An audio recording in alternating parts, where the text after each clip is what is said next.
Hi అండి. చిక్కుడుకాయ బంగాళదుంప కర్రీ మీరు ఎప్పుడైనా తిన్నారు? తినకపోతే చూడండి. ముందుగా చిక్కుడుకాయలు బంగాళదుంపలు కట్ చేసుకొని పక్కన పెట్టుకోవాలి.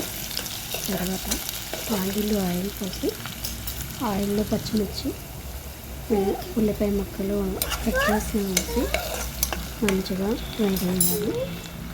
వేగిన తర్వాత ఇప్పుడు ఆలుగడ్డలు ముక్కలు వేసేయాలన్నమాట.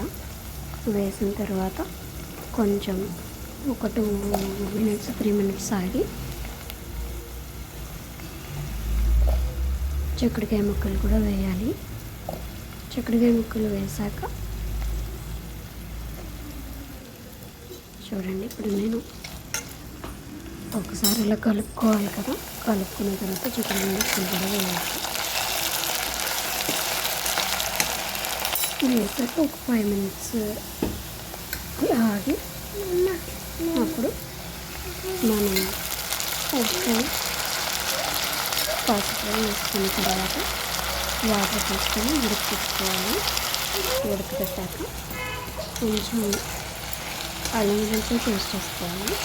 పొడి మసాలా అయినా వేసుకోవచ్చు, కాకపోతే అల్లం వెల్లుల్లి పేస్ట్ అయితే బాగుంటుంది.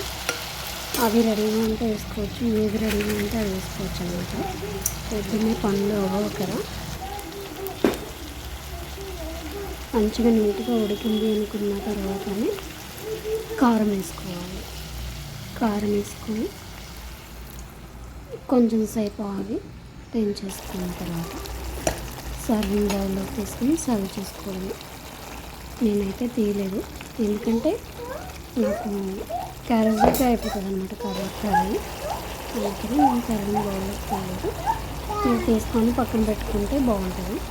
మీకు నచ్చితే కొంచెం పొడి మసాలా వేసుకోండి, లేకపోతే లేదు. అల్లం పేస్ట్ వేసాం కాబట్టి మసాలా ఏమీ అవసరం లేదు. చూడండి, ఒకసారి టేస్ట్ చేయండి. చిక్కుడుకాయలు ఏ చిక్కుడుకాయలు కాకుండా ఊళ్ళో చిక్కుడుకాయలు అయితే ఇంకా చాలా బాగుంటుంది కర్రీ. చూడండి, టెంప్టింగ్గా ఉందా? ఎలా ఉందో కామెంట్ చేయండి. నా ఛానల్ లైక్ చేయండి, నా ఛానల్ సబ్స్క్రైబ్ చేయండి, నా వీడియో లైక్ చేయండి, ఇంకా కామెంట్ చేయండి, షేర్ చేయండి please friends. Mani @mani channel.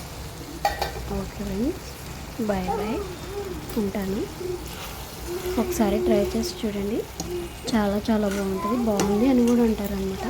ఇదైతే నేను చపాతీలోకి చేశాను.